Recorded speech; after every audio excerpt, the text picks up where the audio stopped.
especial. Eu quero ler com vocês, refletirmos juntos como igreja, um texto que nós encontramos no livro de Juízes, capítulo 5, Juízes, capítulo 5, versículo 14 ao versículo 18. Juízes, capítulo 5, versículo 14 ao versículo 18. Você que tem sua Bíblia de papel, seu dispositivo, telemóvel, ó, já estou virando português, telemóvel. Juízes capítulo 5, versículo 14 ao versículo 18. Eu quero ler essa perícope, esse recorte aqui, e depois eu quero falar um pouco sobre o contexto, porque quem sabe quando estivermos lendo aqui, você não entenda exatamente o texto, a não ser que você já conheça muito a Bíblia, mas eu quero falar um pouco também sobre todo o contexto, mas focando principalmente nesses versículos aqui. Juízes, capítulo 5, versículo 14 ao versículo 18, a minha tradução é a nova versão transformadora, NVT, diz assim: desceram de Efraim, terra que antes pertencia aos amalequitas. Seguiram você, Benjamim, com seus soldados. De Maquir desceram os comandantes, de Zebulon os que levam a vara de comando. Os príncipes de Issacar estavam com Débora e Baraque. Sob suas ordens, desceram ao vale. Mas, na tribo de Ruben, houve grande discussão. Porque ficaram entre os currais, ouvindo os pastores assobiarem para seus rebanhos? Sim, na tribo de Ruben houve grande indecisão.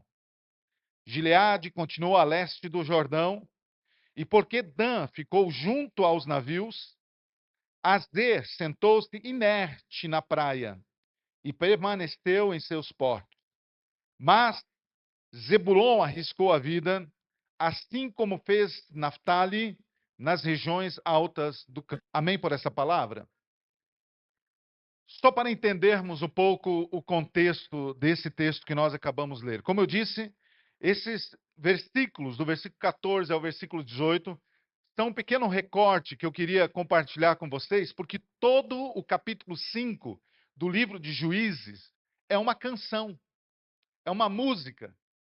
Foi escrita por uma mulher chamada Débora, que é conhecida como uma das mulheres mais importantes e relevantes no Antigo Testamento. Ela foi juíza. Imaginem num tempo onde as mulheres não tinham seu espaço, não tinham espaço algum, na verdade. Essa mulher se destaca, ela se torna uma juíza dentro da história de Israel. E o capítulo 4, vocês depois quiserem podem fazer a leitura em suas casas, é muito interessante, porque é exatamente o capítulo 5 aqui, todo o capítulo 5, essa canção, ela foi composta por Débora, retratando o que aconteceu no capítulo 4. Então ela faz uma música, depois de todo o capítulo 4, de toda a história que é narrada para nós, ela faz uma música falando sobre o que aconteceu no capítulo 4. Mas o que aconteceu nesse capítulo 4 aqui?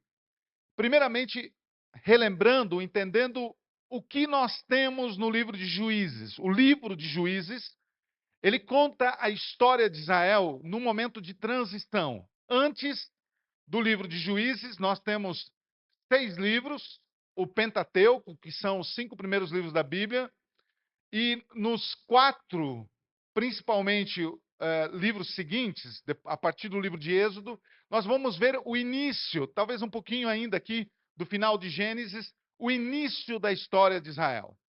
Israel, então, ela surge a partir dos seus patriarcas, Abraão, Isaque e Jacó, e quando Deus chama Abraão, ele leva ele exatamente no lugar aonde Israel futuramente. E ele convida Abraão a olhar para todos os lados. Ele diz: olha para frente, olha para o lado, tudo que você está vendo eu vou dar para você e para a tua herança, para a tua descendência. E aí ele traz uma palavra interessante, ele diz: todos aqueles que te abençoarem serão abençoados, todos aqueles que te amaldiçoarem serão amaldiçoados. E aqui ele traz uma palavra que é para mim e para você, ele diz: através de ti serão benditas todas as nações da terra. E aí, quando nós conversamos já há algum tempo com o pastor Fernando, ele destaca que Fundão é um símbolo, né? Representa exatamente muitas nações da terra. Há muitas pessoas dos mais diferentes lugares e, quem sabe, certamente aqui na igreja também há pessoas que estão antecipando um pouco da nossa experiência no céu, onde nós teremos pessoas de todas as tribos, línguas, nações reunidos. Vocês já estão vivendo um pouco essa experiência. E ele diz: todas as nações serão benditas. E aí nós temos Abraão, Isaac e Jacó. Vocês conhecem muito bem a história. Jacó ele vai para o Egito por causa do seu filho José, e ali ele estabelece os seus filhos, os 12 filhos, e a descendência, e a descendência de Jacó fica durante 400 anos no Egito. Os últimos anos, tempos difíceis, tempos de escravidão. Terminando os 400 anos, Deus envia Moisés para libertar o povo do Egito, e eles então começam uma caminhada, tem toda uma história, muitos de vocês conhecem, as 10 pragas do Egito, a travessia do Mar Vermelho, e eles começam então uma peregrinação de 40 anos no deserto. Após esses 40 anos, no final desses 40 anos, morre Moisés e entra na liderança do povo de Israel Josué, que é exatamente o livro anterior ao livro de Juízes. E ele então lidera o povo para a conquista da terra prometida. Por quê? Exatamente por causa de Abraão, que Deus havia prometido cerca de 500 anos atrás. Deus havia prometido aquela terra para Abraão e para a sua descendência. Quando eles conquistam a terra, há diferentes tribos que estão distribuídas em todas aquelas regiões. Inicia-se um tempo na história de Israel chamado Tempo dos Juízes. São 240, 250 anos aproximadamente. E o último juiz, então, é Samuel, que unge o primeiro rei, que é Saul, que dá, então, origem a um novo tempo na história de Israel, que é o tempo dos reis. Mas nesses 240 anos do tempo dos juízes, nós temos experiências muito interessantes, porque Israel, ele vivia, ele era um povo, não era uma nação ainda, mas ele era um grupo de diferentes tribos que tinham sua autonomia, mas que também construíam alianças naquele tempo, porque eles tinham a mesma origem. Então, o que acontecia com o povo de Israel? Muito interessantes, nós já vamos ver isso no final do livro de Josué. O povo começa, a partir de Josué, se afastar de Deus.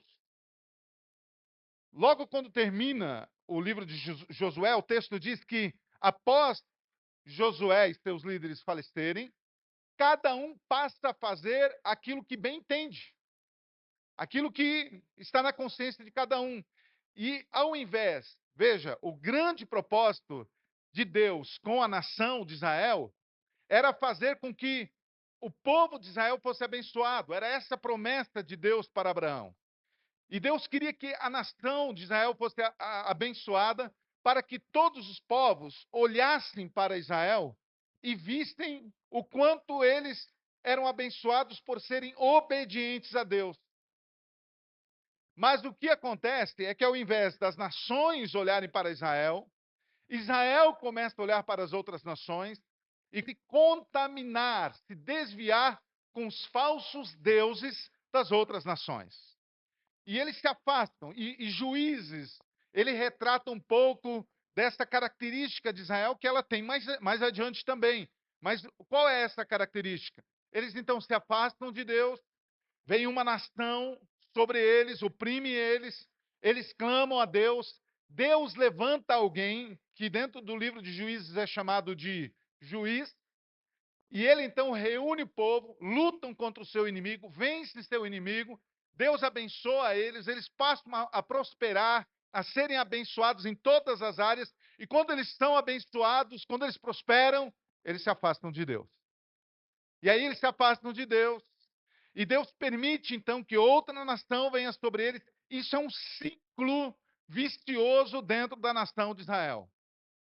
O capítulo que nós lemos é o capítulo 5, e o capítulo 4, que está aqui no início do livro, vai mostrar um desses momentos de Israel. O povo se afasta de Deus, o povo se desvia da vontade de Deus, E Deus permite que uma nação venha sobre eles e domine sobre eles, que nesse momento era a nação de Canaã.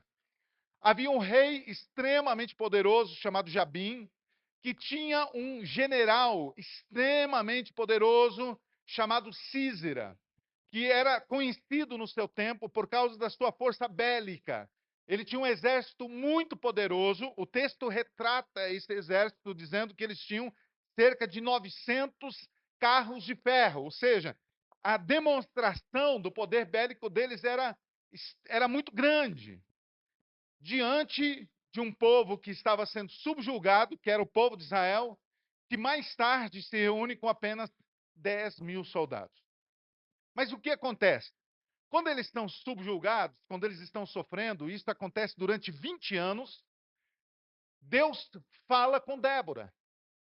E diz, olha, eu vou libertar o meu povo, porque o clamor do meu povo chegou a mim, e agora vai haver um tempo de libertação.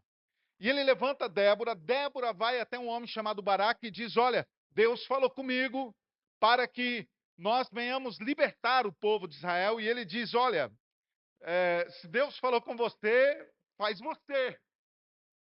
Eu vou com você, mas você que vai liderar o povo. E ela, de fato, ela conclama, ela convoca essas tribos, e a Bíblia diz que as tribos, então, várias delas se reúnem. Aqui nós não estamos falando necessariamente sobre as 12 tribos, haviam pequenos outros grupos tribais, aqui dentro do contexto, na época, que eles atendem esse chamado, descem onde está Débora, ela reúne os soldados, cerca de 10.000 homens, muito inferiores ao exército inimigo, e ataca o exército de Sísera, o exército do rei Jabim, muito mais forte, muito mais poderoso, e Deus dá uma vitória grandiosa para Débora e para todo o exército de Israel. E ela entende isso, que ela não estava indo lutar contra aquele exército pela força que ela tinha, pelo exército que ela tinha, pelos soldados que estavam à sua disposição, pelas armas que ela tinha.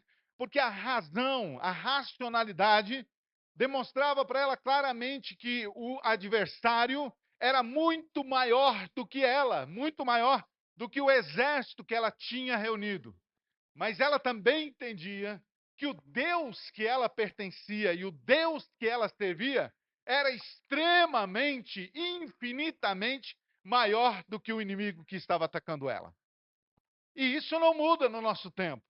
Porque o que acontece conosco é que nós também vivemos tempos muito semelhantes, tempos muito parecidos. E nós precisamos ter essa consciência. Há uma opressão acontecendo no mundo afora. Eu creio que isso é indiscutível. Seja claro. Há um inimigo que tem oprimido as nações.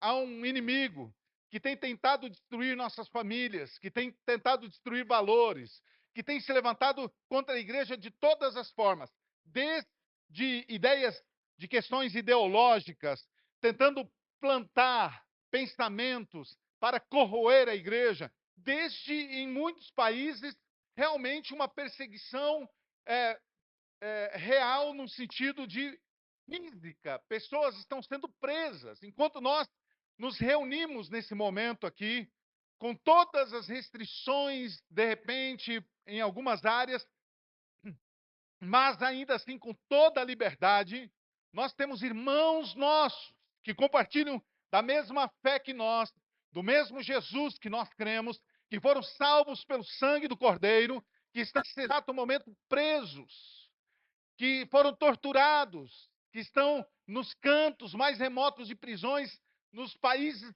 mais distantes do mundo, mas firmes na presença do Senhor. Há uma perseguição. Há uma perseguição contra os valores da palavra.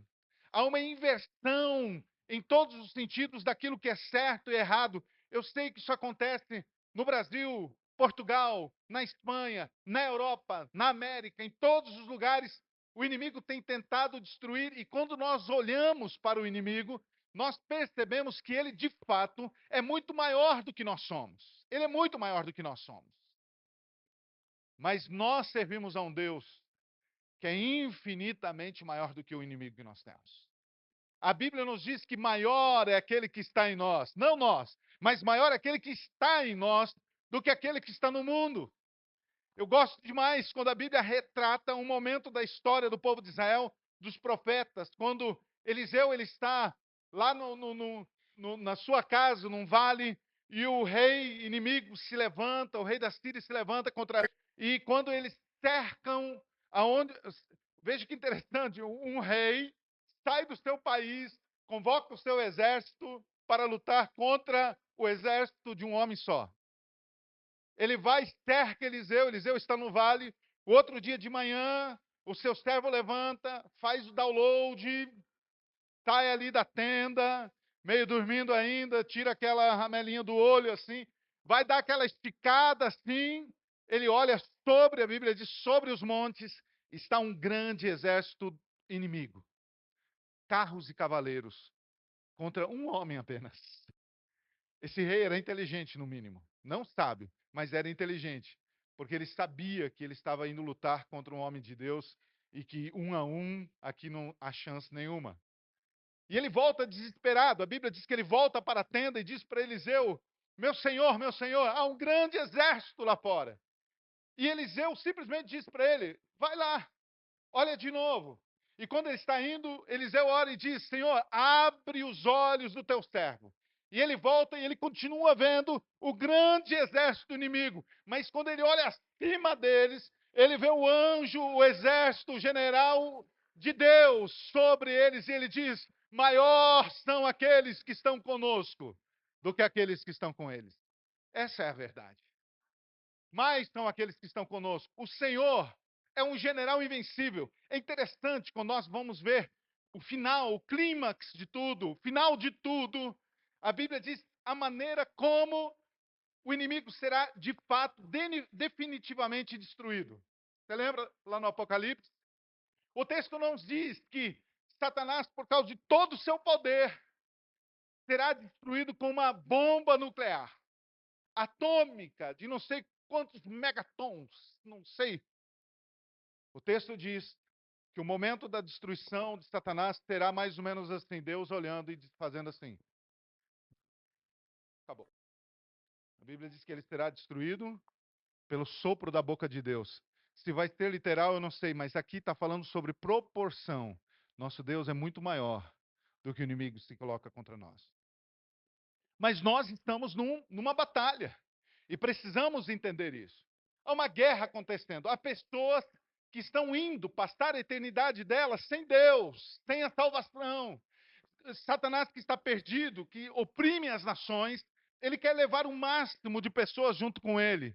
E é nesse momento que nós precisamos entender que somos esse exército hoje, o novo Israel, a igreja que o Senhor tem levantado entre todas as nações da terra, para que o evangelho de Jesus Cristo seja pregado para todas as pessoas. Quando Jesus ele está se preparando para ir assunto ao céu, para voltar ao céu, ele dá uma última palavra para os seus discípulos. Ele diz, você conhece Mateus 28, ele diz: ide e pregai o evangelho a toda criatura. E quando Jesus ele fala sobre pregar o evangelho a toda criatura, ele está falando para os seus discípulos, ou seja, a missão da pregação do evangelho é a missão do discípulo. Interessante porque a Bíblia não diz que a missão da pregação do evangelho, ela é a missão do pastor, ela é a missão do missionário. Nós, como pastores, como missionários, nós não pregamos o evangelho porque nós somos pastores. Nós não pregamos o evangelho porque nós somos missionários. Nós pregamos o evangelho porque nós somos discípulos de Jesus. É isso que nos faz pregar o evangelho. E discípulo é todo aquele que crê em Jesus Cristo. Portanto, a missão de pregar, de compartilhar, de viver o evangelho e de vivenciar ele, compartilhar ele com outras pessoas, é de toda a igreja do Senhor Jesus Cristo. Eu fiquei muito feliz quando cheguei aqui no Fundão. E eu conheci muitos missionários nossos que eu não conhecia. Eu conhecia o Fernando, a Heloísa. E eu conheci vários missionários. Nós tivemos o privilégio, eu e minha esposa, de nos reunirmos com vários missionários. Eu queria mostrar a foto, porque talvez muitos de vocês não conheçam todos. Mas olha a quantidade, eu não estou falando da Espanha. ou de Portugal, eu estou falando só aqui da cidade. Uma pequena parte de alguns missionários que nós nos reunimos, vocês vão se impressionar com isso. Vocês vão ver eles, olha só. Olha para o teu lado. Olha para quem está do teu lado. Do teu lado. Olha quantos missionários eu conheci aqui nesse lugar. Nós somos aqueles que o Senhor está enviando às nações. Nós somos os discípulos, porque às vezes nós estamos esperando uma foto de pessoas que vão aparecer, mas somos nós, aqueles que devemos pregar o evangelho a toda criatura. O Senhor está nos convocando para uma grande batalha. O Senhor está nos chamando para onde nós passarmos, aonde nós estivermos, com quem nós falarmos, que Cristo seja conhecido entre as nações. Esse é o objetivo. Agora,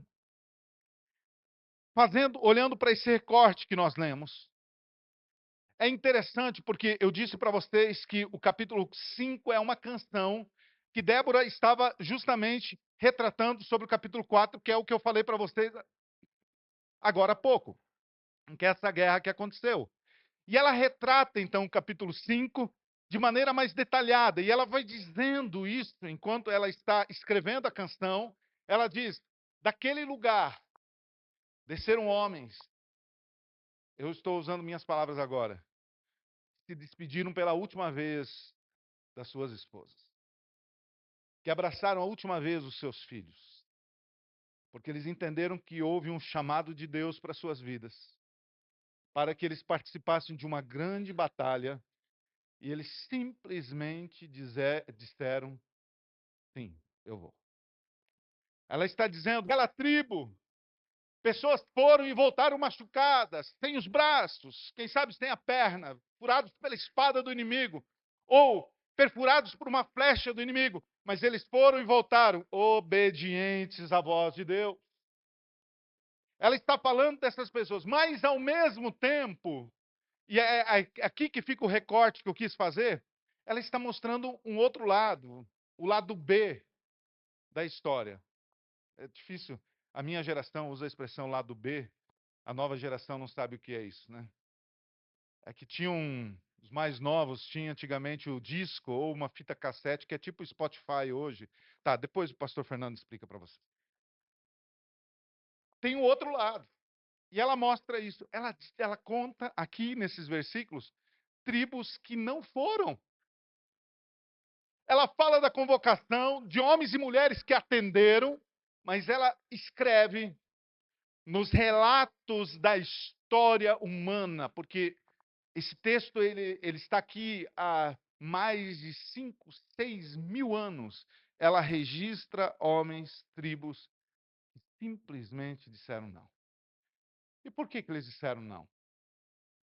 Talvez pelo mesmo motivo que muitas pessoas continuam dizendo não ainda hoje. Interessante, a história não mudou. Talvez a história mudou, mas os motivos continuam sendo os mesmos. Eu costumo dizer que Satanás é um ser, enquanto Deus, veja só, Deus, nós nos impressionamos, e a Bíblia diz, né? Os céus manifestam a glória de Deus. Quando nós vamos para um lugar, eu estive um tempo atrás num grande aquário, e eu estava olhando os peixes e me impressionando com as diferentes cores e maneiras como os peixes vivem. Veja, Deus quando criou, ele poderia criar só peixe, um peixe, pronto, igualzinho. Não, tem todo tipo de peixe, todo tipo de animal rastejante, todo tipo de inseto, todo tipo de plantas. Deus é um Deus extremamente criativo. Por outro lado, o nosso inimigo é um ser sem criatividade nenhuma. Até no pecado, Satanás é sem criatividade. Vocês já notaram isso? Nós continuamos pecando do mesmo jeito que Eva pecou no paraíso. Pelos mesmos motivos. Nós continuamos sendo enganados pelo mesmo motivo que Davi é enganado, que Abraão foi enganado, que Eva foi enganado, que Adão foi enganado. Satanás não muda. Nós que caímos nos mesmos erros. E aqui nós vemos que algumas tribos não foram. Quais foram os motivos? Há 4 tribos que não foram. Acompanhe comigo, eu quero novamente fazer a leitura do texto. Acompanhe comigo o versículo 14. Olha só. ela começa, aqui o texto, o recorte que eu fiz, ela fala dos que foram. Ela diz, desceram de Efraim, terra que antes pertencia aos amalequitas. Seguiram você, Benjamim, com seus soldados.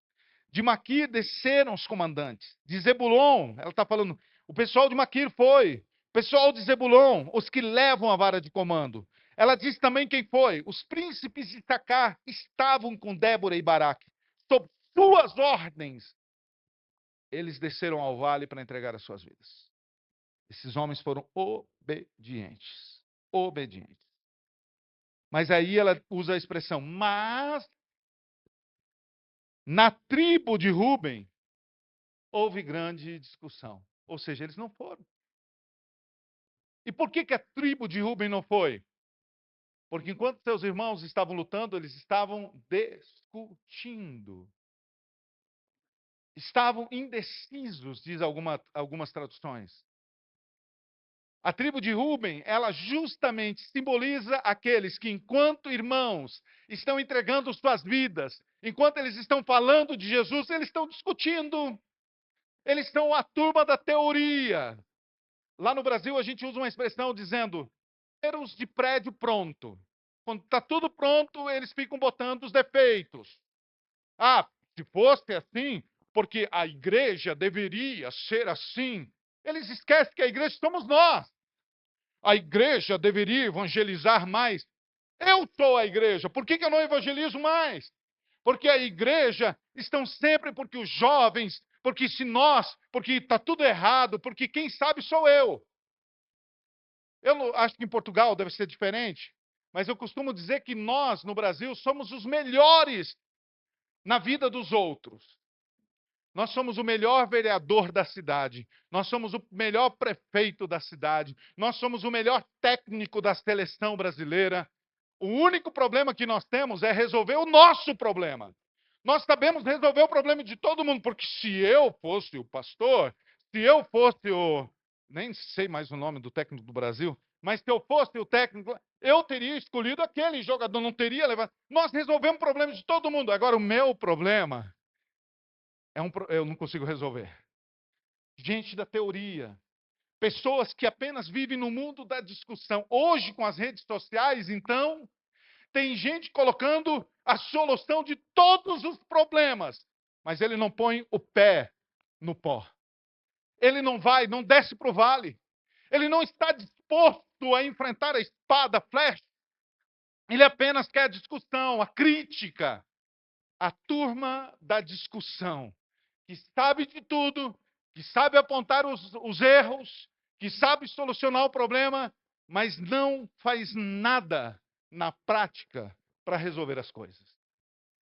Uma segunda tribo que não vai, o texto continua dizendo, e Débora ainda pergunta sobre Rubem, ela diz, por que vocês ficaram entre os currais? Olha só, interessante. Ouvindo os pastores assobiarem para seus rebanhos, ela está sendo irônica aqui. E ela diz, sim, na tribo de Rubens houve visão. Versículo 17, ela diz, Gileade continuou a leste do Jordão. Se você for ver o mapa de Israel da época, você vai ver que há o rio Jordão e quase todas as tribos ficam a oeste, do lado do mar Mediterrâneo. Mas a tribo de Gileade, ela estava, que não é exatamente uma tribo, mas é uma aglomeração de pessoas por causa da região, ela é chamada dessa maneira aqui no texto.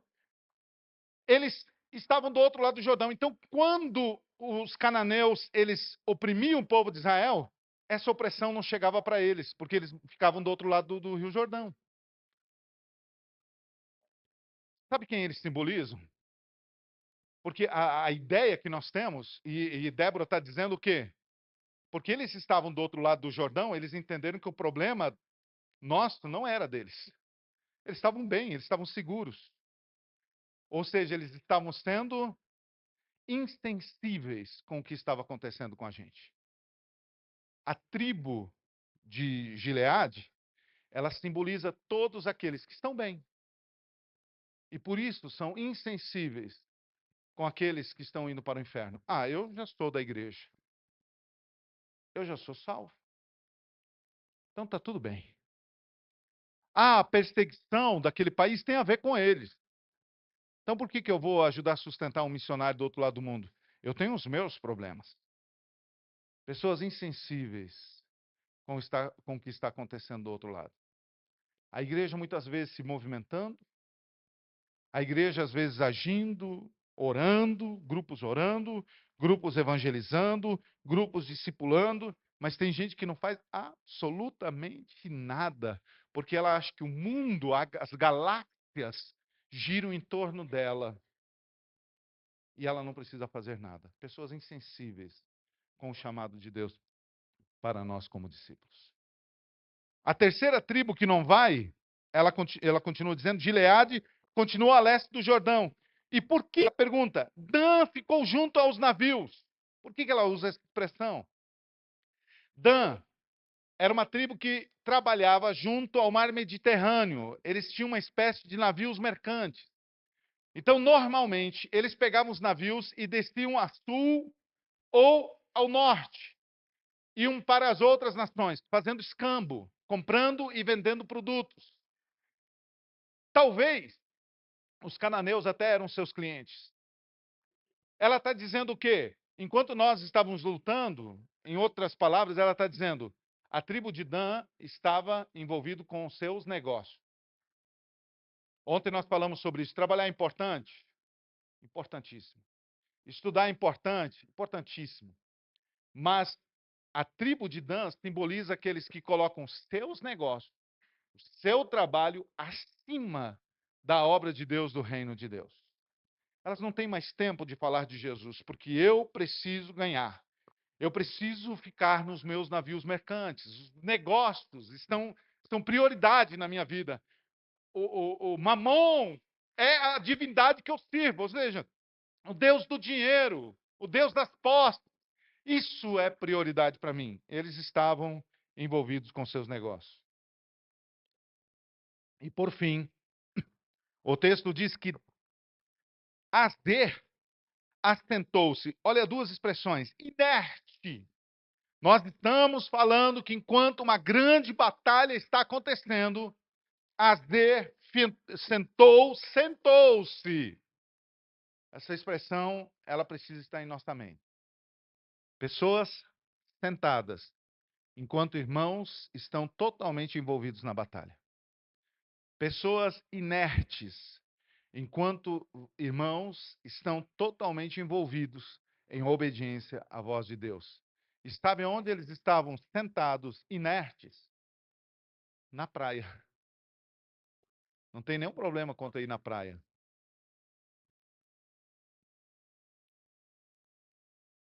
Não há nenhum problema em descansarmos. Pelo contrário, é importante descansarmos.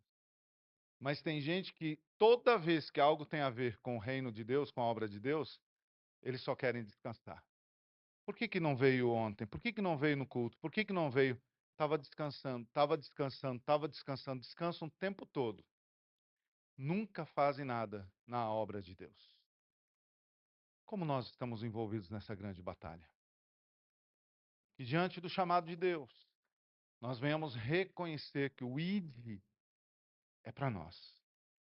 Que o ir é para nós. E onde é esse id? Para todos os lugares.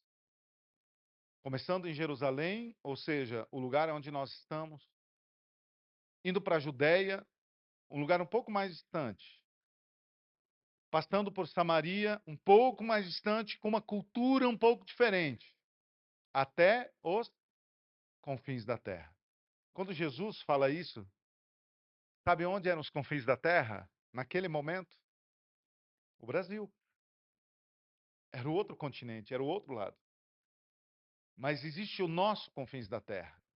Ou seja, o outro lado. Existe nossa Jerusalém hoje. Que Deus tenha misericórdia das nossas vidas. Que nós possamos estar totalmente envolvidos com o reino de Deus, com essa grande batalha que está diante de nós, cujo general é Jesus Cristo, que está à nossa frente. Você pode ficar em pé em nome